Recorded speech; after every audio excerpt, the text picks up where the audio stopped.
Well, good morning, everyone, and welcome to our 2022 Fall Talent Series. I'd like to share a little bit about our sponsor of this talent series. iHeartMedia is proud to be a part of the Fort Collins business community and a sponsor of this session of the talent series. iHeartMedia is home to 8 Northern Colorado radio stations, including 96.1 KISS FM, Big 97.9, 107.9 KBPI, and 600 AM KCOL, along with digital media partnerships to help drive consumers to your local business through streaming, mobile display ads, podcasting, and much more. Thank you to iHeartMedia for their sponsorship. So I'm super excited about our session for this week. As you know, we've been doing this for about, 8 weeks or so, and this is actually one of the ones I've been looking the most forward to. So we're so lucky to have Sarah Vendenga with us today. She is originally from Louisiana, where she received her bachelor's in psychology from the University of Louisiana. Afterwards, she went on to receive her master's in clinical psychology from Fort Hays State University. She's been a practicing clinician since 2014 in outpatient settings, working with clients of various ages, cultures, socioeconomic statuses, and mental health struggles. Sarah and her husband moved to Fort Collins in 2016 and later established her private practice in July of 2020. In her free time, she enjoys CrossFit, baking, and time with her dogs, Lucy and Betty.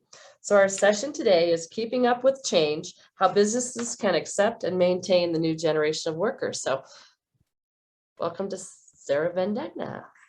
Thank you, Yvonne. I appreciate that. Okay, so let's see. Okay, continue. Guys, this is my first time ever doing a presentation over Zoom. Is it up? Yep. Okay, good. Here we go. Okay, thank you all for joining me. I really appreciate y'all joining me for this. This is definitely an exciting topic for me that I'm seeing play out in the work that I'm doing. And so I'm really glad y'all are able to join me and hopefully get some good information, some good tools. So yeah, keeping up with change, how businesses can accept and maintain the new generation of workers. So I did include a little bit more information just to kind of lay out my resume and my history, just to kind of add on to what Yvonne said. I've had experiences in multiple settings in the mental health world. So I did community mental health in Massachusetts. I did an outpatient agency here in Fort Collins for a little while. And then now I am doing my own practice, Vendenga counseling, which I'm thoroughly loving. I like to tell my clients, I make the joke that I went into private practice because I don't do well with bosses, which I always think is a fun joke to make when it comes to this topic. I'm licensed in Colorado, Wyoming, and Florida. With the expansion of telehealth, it has really given me an opportunity to add on to my business. And so I've been able to expand in that regard. In my quote unquote free time, because I honestly don't think I have any of that, I do a lot of volunteer work. I'm on the board of directors at ChildSafe, and I've been doing that for about 1.5 years now. And then I'm also part of the Northern Colorado Health Sector Partnership, the Behavioral Health Committee. So I've really been enjoying doing that. And so, yeah, I'm seeing this fold out or play out a lot in the work that I'm doing. I'm working with both business owners as clients, but I'm also working with the newer generation of employees. And so I'm really seeing this huge divide because of just the generational differences. And so that's what really motivated me to want to give this presentation and just kind of provide some support and guidance to you as business owners. So the way that I'll be kind of breaking this down is I really like the idea of who, what, when, where, why, and those types of questions. So the big focus for me is definitely going to be awareness and understanding. So helping y'all really understand the who and the what is walking into your organizations as new employees, and the why they're presenting certain ways in the workforce. And then I'm going to be providing y'all with some tools. So some good questions to ask employees, some good questions to ask you to really reflect on as business owners. And then also a couple of different handouts, because I like handouts. But what's really important for me to communicate to y'all is that without awareness and without understanding, the tools are not going to work. I tell clients this all the time. And I'm going to tell y'all this as well. You can't just take the tools and hopefully apply them and see what works and sticks. You really need to understand who is in your workforce right now and why they're behaving a certain way or why they're struggling in certain ways. So that's definitely going to be a big focus for me. So as far as the who and the what, so I had a good number of resources that I was able to pull a lot of information from. And so Purdue Global was one where they presented a really cool infographic. that kind of broke down what we're seeing in our workforce right now. And so these are kind of the 5 generations that we're seeing. And I don't know if any of y'all have done research, but if you look into who the generations are, the birth date ranges always vary, which is really frustrating for me because I like things to be consistent. But unfortunately, that's just not how the research is right now. But I'm going to be using Purdue's information to really define what millennials and what Gen Z is. So there are 5 different ones playing out in our workforce right now. So I like to, the age ranges really just kind of confused me. I was like, I don't know what that means. So just to kind of break it down for you, if we had a traditionalist in the room right now in our presentation, they would be between the ages of 77 and 97. And so we only have 2% of them in the workforce right now. A lot of them are either retired or a lot of them have unfortunately passed away. As far as baby boomers, if we had a baby boomer in the room right now, they would be between the ages of 58 and 76. And so 1/4 of our current workforce consists of these baby boomers. So they're still very much involved in the workforce right now. As far as Gen X, if they were in the room right now, they would be between the ages of 42 and 57. And that's 33% of the workforce. As far as millennials, so that would be my generation, they are between the ages of 22 and 41 at this point in time. And then that's 35%. So that's actually a majority of our workforce right now. And so I think that's why we're seeing this huge divide, because the millennial generation is definitely a newer, different generation, and they are a large part of the workforce right now. And then Gen Z, it's a small population, but definitely having an impact, is 5%. And if they were in the room right now, they would be a 2-year-old and a 21-year-old. And I don't know if a 2-year-old knows how to work Zoom, but they'd be in the room. All right, so what are we seeing in the workplace as far as like if these generations are in our workplace, how are they presenting? So this comes from Purdue again. So they had some infographics that I personally just didn't like how they look. So I decided to make a table because tables are nice and clean. And so for this, I'm presenting everything for y'all, and I'll be referring to this data a little later on as well, but I'm presenting all of the generations, but I'm really just going to be focusing on the millennials and the Gen Z, because that's just where we're really needing a lot of help understanding. So if a millennial walked into your workplace, they would definitely be presented more as competitive, civic and open-minded, and also achievement-oriented. But Gen Zs, they're going to be presenting as more global, entrepreneurial, progressive, and less focused. As far as communication styles, each of them are a little bit similar, but also a little bit different. Definitely tech-focused. Millennials and Gen Zs, we love our IMs and we love our texts. Millennials, we have a little bit more of an upper hand with emails. Gen Z, not so much, but they have that upper hand when it comes to social media, I think, as we all are aware of. And so this is just kind of what we would see in the workplace if they were there with us. Okay, so this is some data from Gallup. I'm not going to spend too much time on it because I'm actually going to come back to it a little bit later, but I just wanted to kind of present this to you. So just to give you a heads up, this table lays out differently. It starts with the younger generations on the left and the older generations on the right, unlike the other one. So this is just kind of what they're looking for in their employer. And each one has different values in their employer. So what we saw with the previous generations, we definitely saw a lot more of climbing the career ladder, gaining status, power, and compensation. And then very much so this compartmentalization, right? Like they tolerate whatever's happening at work and they save their happiness for their home life. But with the current generation, there's definitely more of a want to have their work experiences be involved in their overall life happiness. So there is that shift there. Just to kind of summarize this table, we definitely see the millennials and Gen Zs really wanting employees to care about their well-being. Versus the Gen X and the baby boomers, they care more so about the financial stability of the organization. That's kind of in their top 3 wants. And that makes a lot of sense, right? If these older generations are more focused on climbing the ladder and that compensation piece, they're going to want to make sure the company is healthy. So that makes a lot of sense in regards to what they're wanting in the workforce. Okay, so as far as overall differences. So as far as millennials and Gen Zs, we are definitely seeing them be more expressive of their opinions. I personally think this is great. I'm a huge advocate for people having their voice as business owners, though that can be a little bit more stressful. Opinions can be sometimes hard to hear, especially when the company has been your baby for so long, but they are more expressive. So a little bit of data behind that. So there was a study done, and it's in this article by Kislik, where they found that 27 of current job seekers are actually most likely going to leave their job in 12 months. So what that means for business owners is someone you may hire this week, you may lose by next November. And that's really significant to consider, because you are going to put so much time, energy, and finances and so many other things that as business owners, you may not have. And you're going to be putting that into that new employee for them to leave in 12 months. So that's a huge statistic to consider.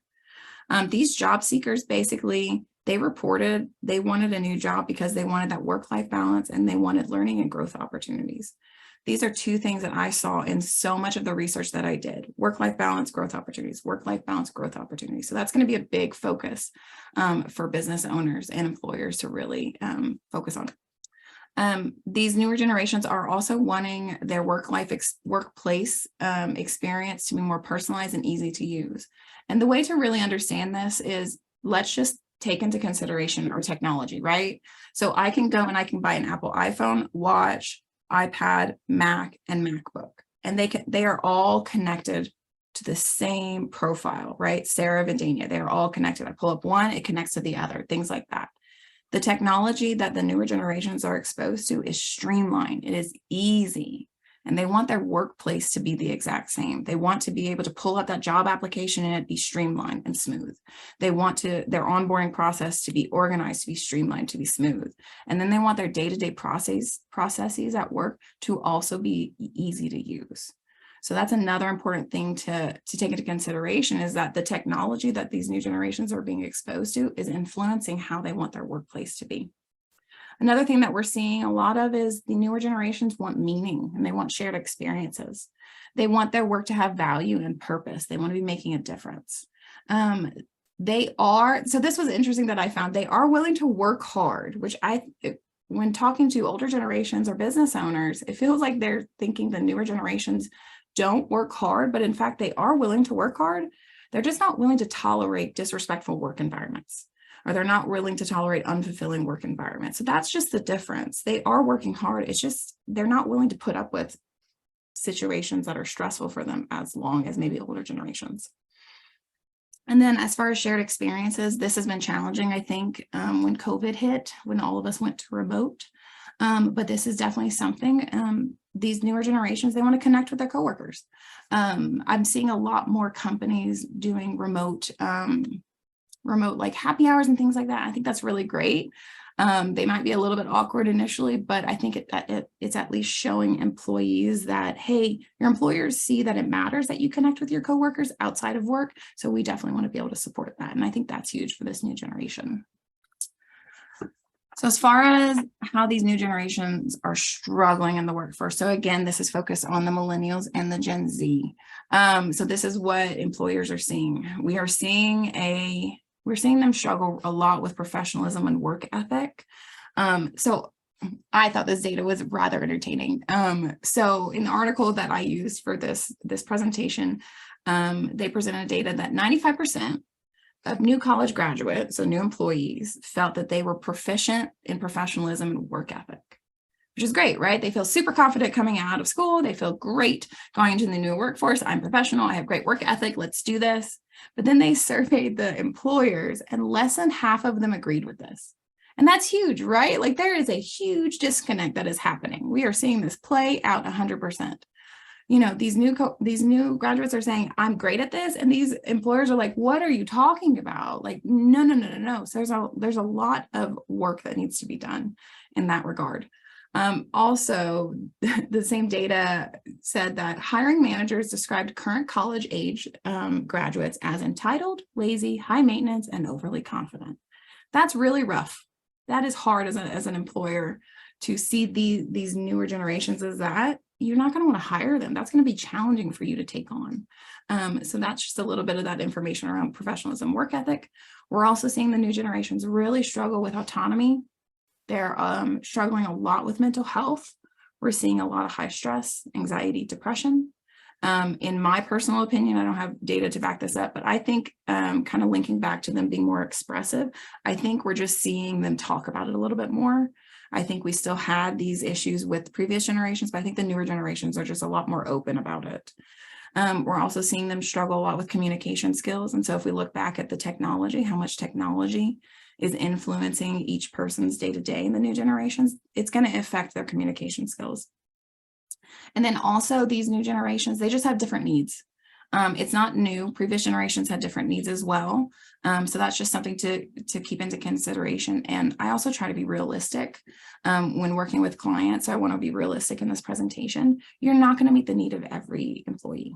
You're not. It's unrealistic. You just can't do it. If you did, you'd run yourself into the ground and you'd potentially lose your company or lose your people. Well, the only thing that I just want y'all to take away is just try to implement some of these things to meet some of these needs, and it's going to make a little bit of a difference, but you can't please everybody. Okay, so the why. So these are going to be the factors that influence how these new generations are showing up in the workplace. So again, this is coming from Purdue. I made a nice little table for y'all. But just to focus on, so the three things that I focused on were the events that shaped the generations, what motivates each generation, and also the worldview. So every generation has different events, as you can see, that's going to influence them differently. So as far as the millennials, we had Columbine, 9/11, and then the internet started, and the internet came into our life. I remember 9/11. I remember where I was. I don't fully remember Columbine, but I remember how it impacted my school. And then I remember when we got dial-up, which was it's so interesting to think about, like the only form of the internet was on your computer, right? At one point. If I was on the phone with my boyfriend and my dad decided to log onto the internet, I got in trouble. But there was a time in life where if I had to write a paper for school, I had to pull out the Encyclopedia Britannica or use CD-ROMs. The new generations, Gen Z, have absolutely no idea what I'm talking about. They have technology from an early age. And then they also were exposed to the Great Recession, and they were exposed to life after 9/11. 9/11 was not just a one-time event. That affected us for many, many years, and it also affected Gen Z. As far as what motivates millennials, so they really want responsibility. They really care about the quality of their manager, and also they want unique work experiences. Gen Z, they want diversity. They want personalization, individuality, and creativity. As far as the millennials, their worldview, and again, your worldview is going to come into play at in work. So millennials really seek change, growth, and development. They want that fun work life and that work-life balance. They're also likely to leave an organization if they don't like change that's occurring. And that happens. I've been in a job where I got a new manager and the change happened, and it was really hard to adjust to. We've all been there. Gen Z, their worldview, they definitely identify themselves as digital device addicts. I think we can all definitely attest to that, especially anyone who has teenagers. They value that independence and that individuality.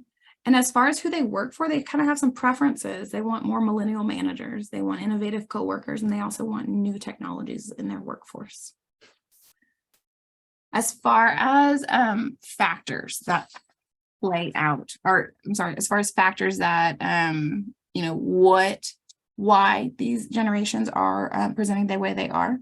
The first is the lack of work experience. So this was really interesting to me.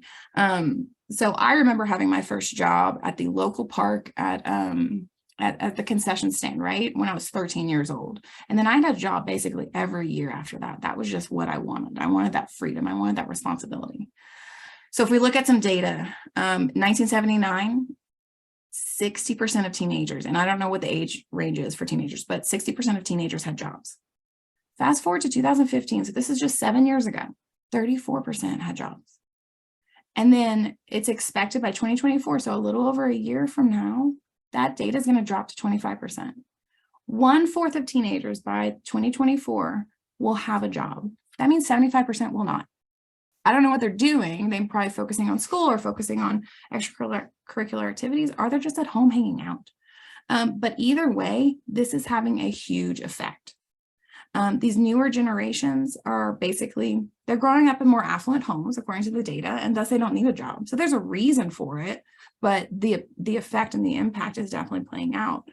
So they're basically, if you don't have a job as a teenager, you end up growing up with this unrealistic view of what a job is, or unrealistic expectations.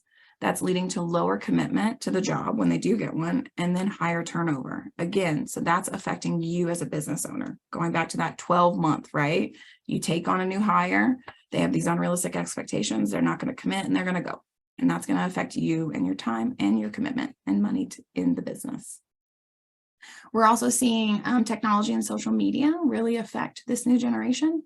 So this specifically, I think we have these profiles, right? We have these TikTok people and YouTube and all that stuff.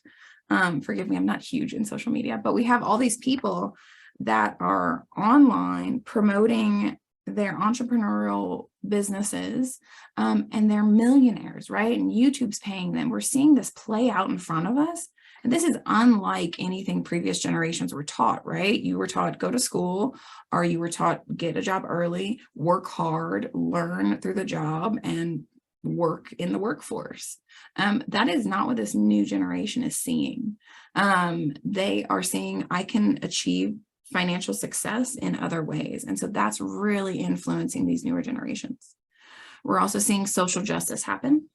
That's really a huge factor that's affecting these new generations that we're also going to see play out. And I'll get to that in a little bit. And then we're also seeing a culture of safety. The newer generations definitely experienced parenting that was focused more on safety, which nothing's wrong with that. But the effect of that is when you're trying to protect a kid too much, you're actually preventing them from having some really important learned experiences that's going to help them in the future, especially when it comes to their job. So these are just a couple of other factors to consider. Okay, so here's some tools. And I'm definitely going to expand on each of these as I kind of go into them. So again, like I said, these are some action steps y'all can take. These are some questions I'm really encouraging y'all to each think about and really reflect on as far as being a business owner and an employer. And then also some questions that I want to give you to use with your employees in order to help them develop certain skills that maybe they didn't have coming into the workforce. So going back to produce data, this is kind of what each generation wants from their employer. So again, to focus on the millennials, they want you, the employer, to get to know them personally. They want to be managed by results. They want that flexible work schedule and also work assignments. And they also want immediate feedback. So that's actually a really good thing. And I think that's going to be really helpful is whenever there is that issue, millennials are going to be a little bit more open to getting that feedback. Gen Z, they want more opportunities to work on multiple projects at the same time. So going back to one of the descriptors, they said that Gen Z is less focused. So and I think a lot of people naturally see that as, oh, well, that's not a good thing. We don't want someone who's not focused in our company. That could potentially affect so many things. But if we view this more from a kind of a strengths-based perspective, if they're less focused, give them multiple little things to work on. And again, this depends on what you're willing to do as a business owner, as an employer. But give them multiple things to work on, and they may actually thrive in that, which might be confusing to all of us. But if that's where they're at, we might as well utilize that. They also want that work-life balance, and they want to be more self-directed and independent. So that's what they're wanting. Okay. In addition, so this is going back to that Gallup data that I presented earlier, that green table. So there were 4 areas that Gallup really focused on based on their data, based on the survey that the newer generation wants.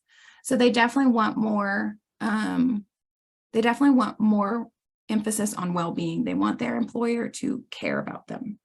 I think the traditional definition of well-being is, okay, well, we're going to give you dental, health, and vision insurance, and we're also going to give you this 401k. That's great and all, but they're wanting a little bit more. They want their employers to definitely expand the definition of well-being. They want to feel like their employer cares about their career, their financial situation, their social, community, and also physical. So expanding that definition of well-being is really great. I recently went to a presentation done by the HR director of Dutch Brothers, and she talked about they've been getting creative with this. And so she talked about giving them a menu of options for them to choose from. That way you're not the one making the decision and they don't really have any choices. So giving them an options of things, giving them a discount on a gym, giving them a day off so they can go volunteer, but it's still a paid day off.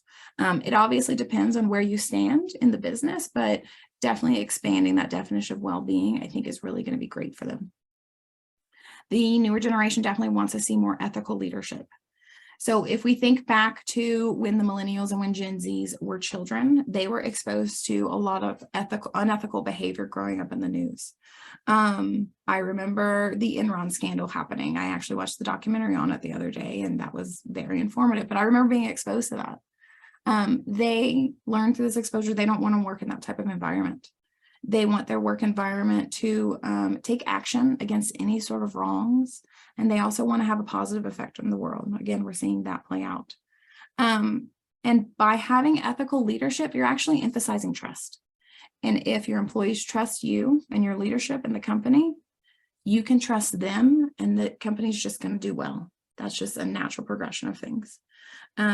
And this also, the ethical leadership also speaks to older generations. So by focusing on ethical leadership, you're not just making 1 or 2 generations happy and upsetting the others, you're actually making a lot of them happy. As far as being a transparent leader, this is definitely more specific to the millennials as far as what they want out of their employer. If we think back to it, the millennials were definitely affected by the 2008 financial crisis. And they also received a lot of mixed messages around the strength of the economy. And so as a result of that, there's definitely this mindset of trust but verify in the millennial generation. And I can definitely confirm that. I am definitely much more, I really want to confirm through information, through data, what someone is telling me. That's also probably because I was raised by a lawyer and he taught me to definitely question everything. But also, you know, we're definitely seeing this trust but verify mindset. So if you have transparent leadership, I mean, you're not going to really need, this generation isn't going to need to verify if they truly trust what you're saying. And this whole transparent leadership, we also saw a lot of it come out of COVID-19.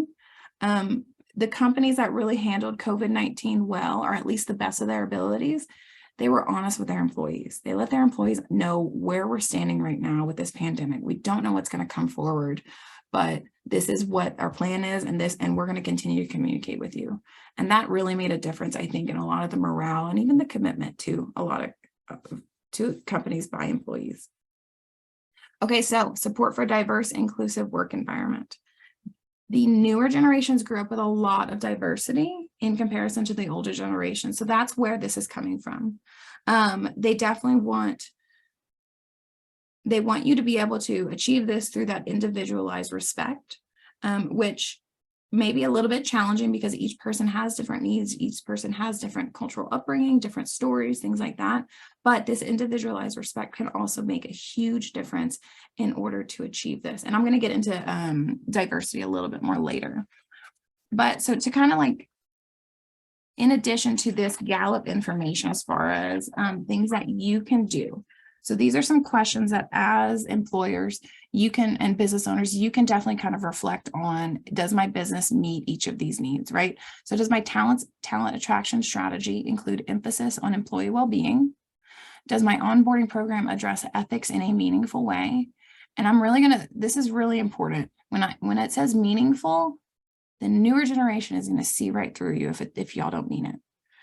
I've had this conversation before. There's a lot of organizations now that are we focus on well-being, we emphasize diversity, but they're not really putting it in action.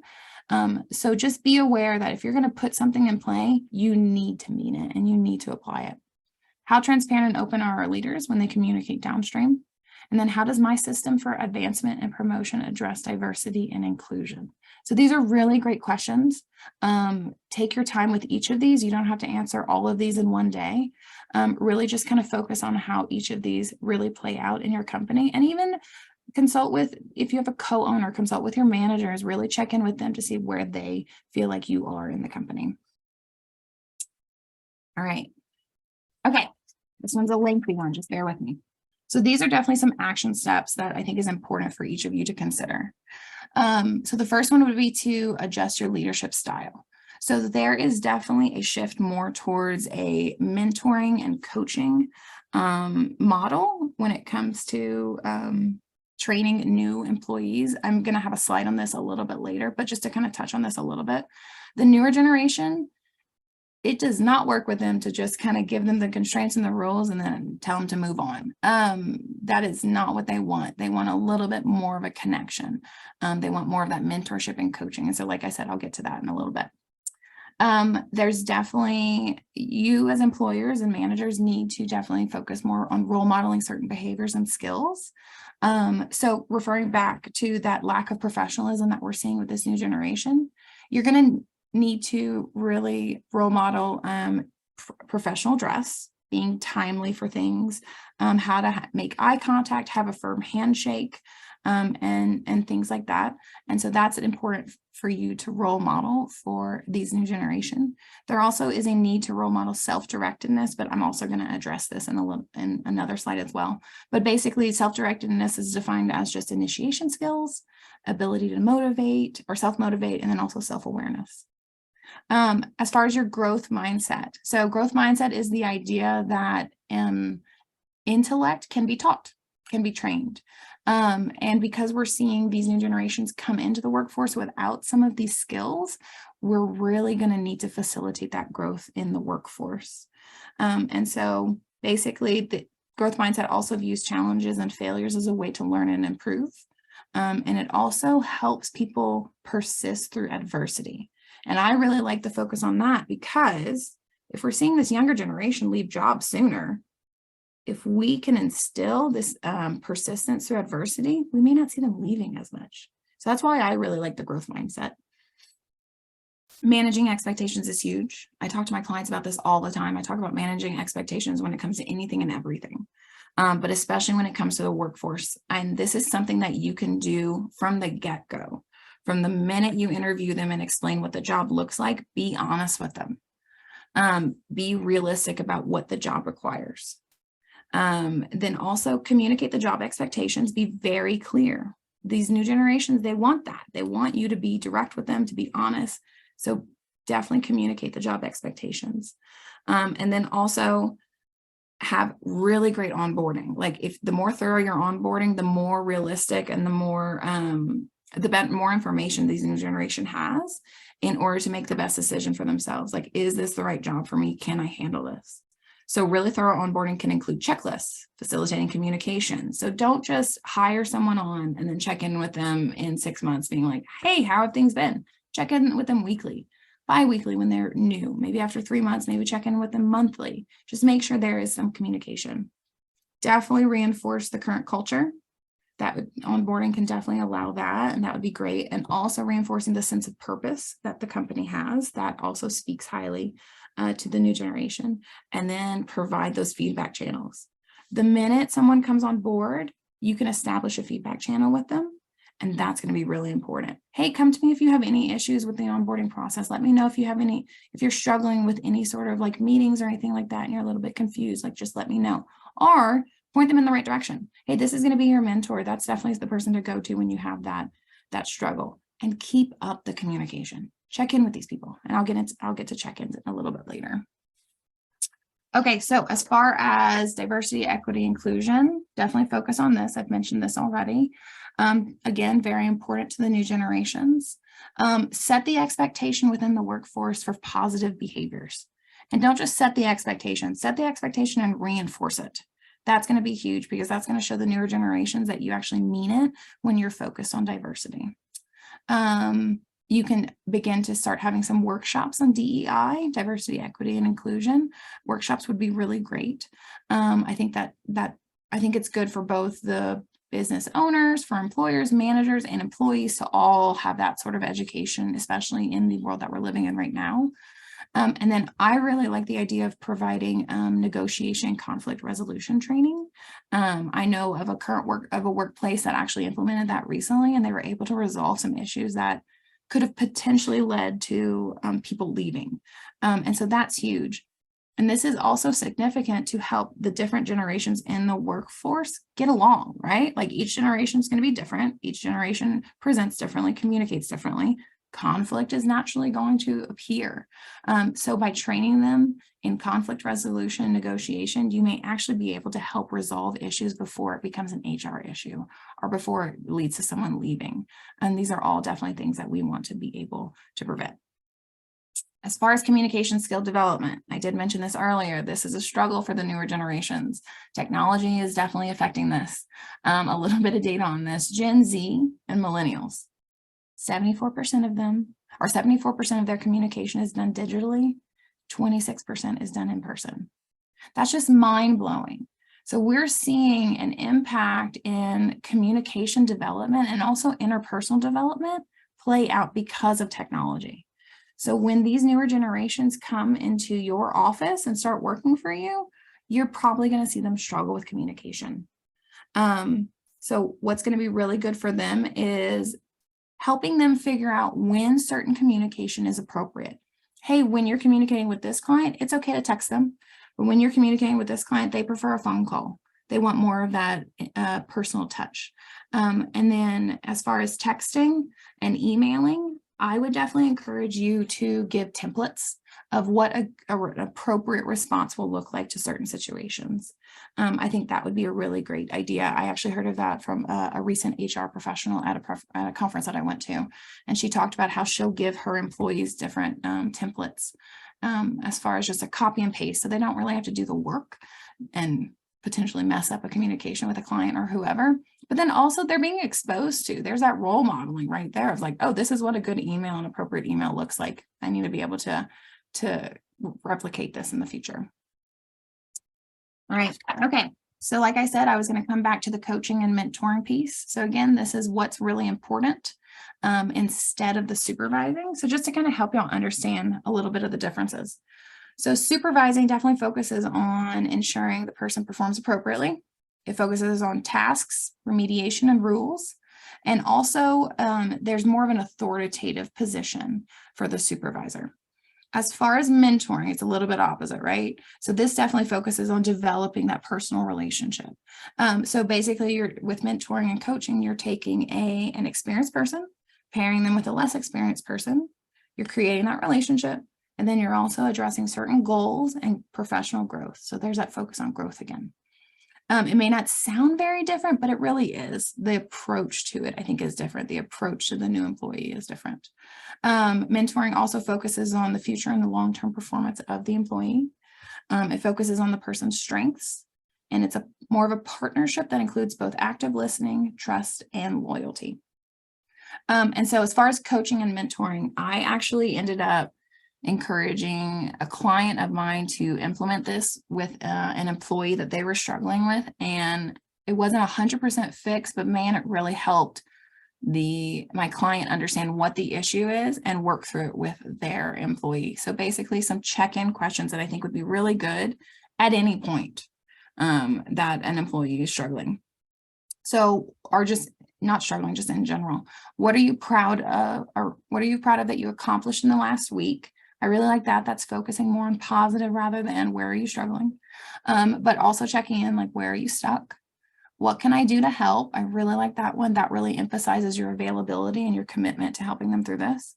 And then also, what are your goals for the coming week, month, and quarter? So having them think more future oriented. So these 4 questions really accomplish a lot. And they're super simple, super easy. I'm including them in a worksheet later on for you. And then also just a little bit more information. Check-ins make leaders more accessible. They help close that feedback loop. That's really important. Do not start a feedback loop if you're not going to close it. Employees want to know that they're being heard and that you're potentially trying to address what they are expressing. It improves employee performance. It increases morale. It provides that two-way communication, which I think in previous generations, we didn't really see that as much. And then also it promotes that culture of transparency. So again, it's kind of checking off a lot of the wants and needs of the newer generation in the workforce. All right, so as far as promoting self-directedness, so these are some situational questions that each of you can use whenever there is whenever someone is struggling. So very direct, right? What have you done to address the problem or concern? So getting an idea of like, what has the person done so far? Sometimes they've done nothing. Sometimes they've done a lot of things. Sometimes they've just gone a completely different direction. What barriers or obstacles remain in your way? What action steps can you take to accomplish your goal? And then once all of it is done, did you meet your goals? And so I really want you to focus on these being conversations, not just question, answer, question, answer. This is going to help you learn about your employee. This is also going to help promote some self-directedness in them. These questions are planting seeds. So by promoting that self-directedness, you're hopefully going to address that issue of them lacking that autonomy. And you're also going to potentially see them being able to take on projects on their own and not having to pull you in or involve you or a manager every time. And that's important because that's saving your time, that's saving your energy, and that's also helping you trust them as the employee. So like I said, I'm going to be giving y'all some worksheets. I really like when things are bullet points, they're lists, they're simple. So the checklist that I made was of questions to ask employees. So the ones that I just went over. So some of the check-in questions that I discussed, and then also the prompts when it comes to self-directedness in relation to the problem solving. And then the little cheat sheet that I made for y'all. It's basically like, here are all the generations, and this is what they need from the employer. So it's a nice little refresher if you're struggling with where each of your employees fall and what they're needing from you. So I really like cheat sheets, or I really like little worksheets to give y'all, because we all know that we get the PowerPoint, but we may not ever revisit it again, but you may revisit these worksheets. And these are my references. Sorry for how lengthy they are. I'm still definitely stuck in APA mindset from grad school. So here they are. A couple of them have links to the articles. I would definitely recommend definitely checking out. I really liked the, where is it? The generational differences in the workforce, the Purdue Global, that had a lot of really great infographics. And then also O'Boyle, I really liked their article on what the generations are looking for in the workplace. Okay, any questions? Sarah, excuse me, Nick had a few comments in the chat box as well. So okay, how do I pull that please, up? Nick, go ahead. Hi, I'm Nick Aber. I've been I'm actually a millennial. Oh, cool. I've been trying to start my own business among peers for about 4 years. So I just kind of wanted to check out this presentation and see if you kind of came to the same conclusions that I did. And I think you absolutely did. I think you absolutely came to the same conclusion. But I think you missed one crucial detail. Yes. If you don't mind, a little bit of constructive criticism. Yeah. Is that okay? I'm a millennial. I love it. Okay. So I think you have everything correct, except I think there's a structural part of this that people aren't considering. Okay. And you said at one point that this generation will see right through you. Yeah. And I think that's completely correct. I've been trying to organize peers for 4 years, and they see right through me. Yeah. So I think the issue is that we're still trying to approach things from like a top-down perspective, and like you're leading this generation through things. But coming as a peer, that doesn't work. Yeah. So the thing that this generation wants, as far as I can tell, is equity, like straight up equity. And like S Corps, C Corps, the entity type is super important here, I think, because those are top down businesses. Colorado now has Article 7, Title 7, Article 56 and 58 entities, which are collective entities. B Corps, as they're commonly known. It's a business that starts from an equitable standpoint. Like everyone gets part of the business structure, like some control in it. And there's like legal rights considered as far as like employee rights. So like everyone gets votes in decision making and things like that. And I think that's the thing that this generation really wants. Like the considering everything that you were talking about, that's absolutely like the day-to-day stuff that millennials want, but they also want more. They want part of the business, and they don't have any way to do that. Like I've been trying to start businesses for 4 years, and I haven't been able to do it because I have no resources, you know. It's so like the older generation that has resources, that has some sort of stability and structure, that can start like actual businesses and projects and things like that I can't do because I don't have resources. Like I couldn't even go to college, you know. I couldn't afford that. And like my friends that did are drowning in debt.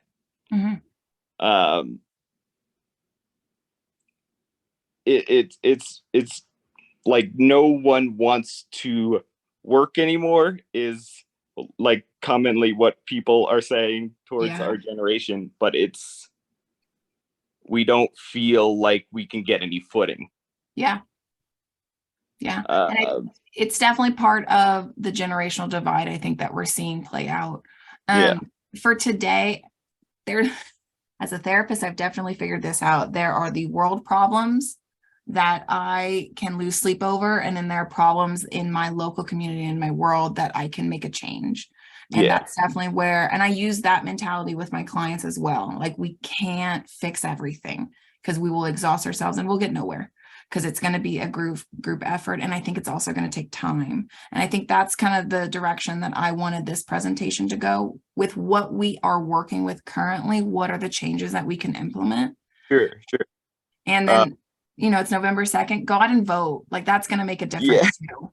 Making a difference in our local economy is, this is just me personally speaking, is how we're going to make a difference in our world, I think. But you're right. It's a struggle for the new generations for sure.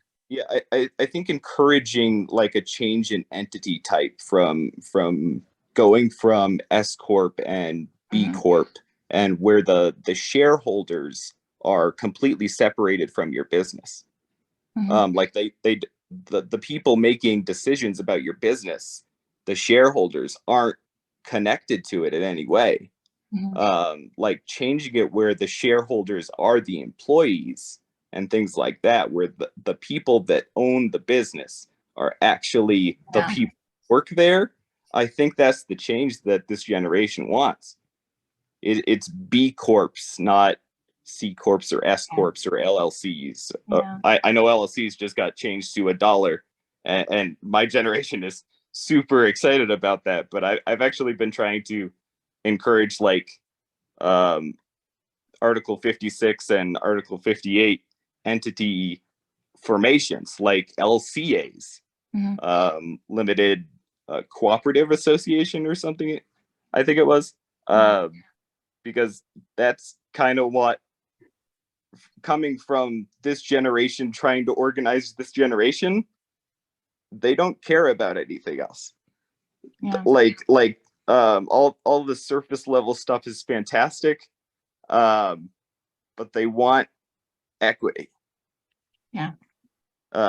Sorry, I went into like no, a whole you're okay. thing there, but there's a lot of passion in our generation, you know, and we're seeing things that need to be changed, and I think it's hard to see the change not happen. I didn't mean to like take over your presentation. No, you're good. Don't worry. Thank you so much, Nick. Hope, did you have something you wanted to say? Sorry, we have some time here. So sure. I did just put a link in the chat for employee ownership. That's a big effort from the Office of Economic Development and International Trade. So there might be some information there. But I actually had a question. It's really going to date me. So I'm a Gen X. Okay. And I'm a very late adopter to social media. And I only started doing it for business purposes. Right. It's not my thing, but I know it's part of our world. I know. So when you work with employees who, like 75%, they're all into social media and texting and digital communication.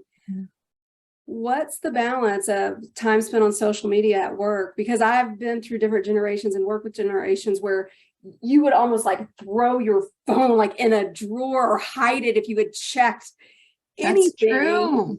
Right. And now it's like, I've had to, over the last decade, get used to people like, you know, they're working, but they're on their phone, and we don't correspond with our customers through phone. So I know it's not work related. And all the tabs that are open, there's Facebook, there's Instagram. And I'm like, but you're not managing our company, Facebook or Instagram.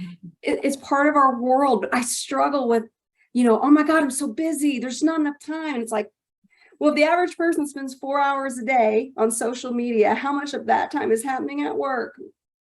Yeah. It's a struggle. Do you have any tips or suggestions? I think the thing that just comes to mind is social media provides connection, right? It's not the type of connection we're all used to or we're raised with. I was raised to go out in my neighborhood, roller skate and bike around with my friends. You know, that's how I was raised. I was not raised to connect via social media, but that's what they're searching for, is that connection. And so kind of bringing it back to that, they want shared experiences with their coworker. I would maybe try to emphasize that. Maybe including a little bit more of the happy hours or whatever it might be. And also I might say something that's going to be a little bit upsetting, but implement rules. I hate to say it, but if it's interfering with the workflow, if it's interfering with efficiency, I mean, you have a right to create a boundary. And honestly, I think that boundary is what we all need. And if it starts in the workplace, we can carry it over into our personal life and connect with our world in a more meaningful way. I appreciate that. Boundaries are so important at any age. And yes, so I'll just say, yes, thank you for that. Of course. Yes. Thank you. Any other questions? Okay, cool. So here's my contact info. This is all my business contact info. If you have any questions or you want to follow up with me on anything, I'd be glad to connect with any of y'all. Sarah, thank you so much. After the presentation, we will be sending out her slides and the 2 checklists as well, the 2 handouts to you, and a copy of this recording of this event as well. So you should see this later today. So you don't need, hopefully you didn't take a whole lot of notes, though I did. So Sarah, we so appreciate your expertise, your time, all your research. My goodness, what a wonderful presentation. And I would imagine you might get requested to do some of this out in the world as well, because it's a great reminder and great information for all of us, right? Thank you, Yvonne. Yeah. And then I think we want to get away from this sort of, I remember being young and the generations before me thinking I was lazy and couldn't get it done either, right? So and this is something I forgot to mention. There's going to be negative and positive with every generation. And that's just what it needs to boil down to. And we just need to be able to understand each other and just appreciate what each provides. And that's what I'm hoping everyone can do. Right. Absolutely. Absolutely. So we only have one more session to do in our talent series for this fall. And so the next one is next week, Wednesday, November 9th from 11 to 12. And it's a very interesting one as well. It's micro internships for the Fort Collins community. And it's with representatives from the School of Business and a platform called Parker Dewey. And CSU has embraced this platform to hire students from CSU to complete micro internships for you. So you can hire a student for a 5-hour project, a 20-hour project. You could maybe be looking for an employee and you want to try them through this micro internship platform. So super interesting way. It's a wonderful program for students who have maybe students of color, students who have opportunities for more work while they're going to school, and going to a job would be difficult for them, but being able to do something. And so you as the employer can go on and say, I need a graphic designer, I need somebody to do some financial calculations for me. And you look at the resumes, you interview the student, and you decide if you want to hire them, and then you pay Parker Dewey directly. So it's a great connection for you in micro internships. So that'll be next Wednesday from 11 to 12. And then we'll be ending and starting back up again on January 17th. And we're going to change it and call it Talent Tuesday. And it's going to be every Tuesday at 11. I thought it would make sense to have it all different times, but I think that's more complicated for people. So we're calling it Talent Tuesday at 11. And same sort of format, no cost, sign up, join us if you want.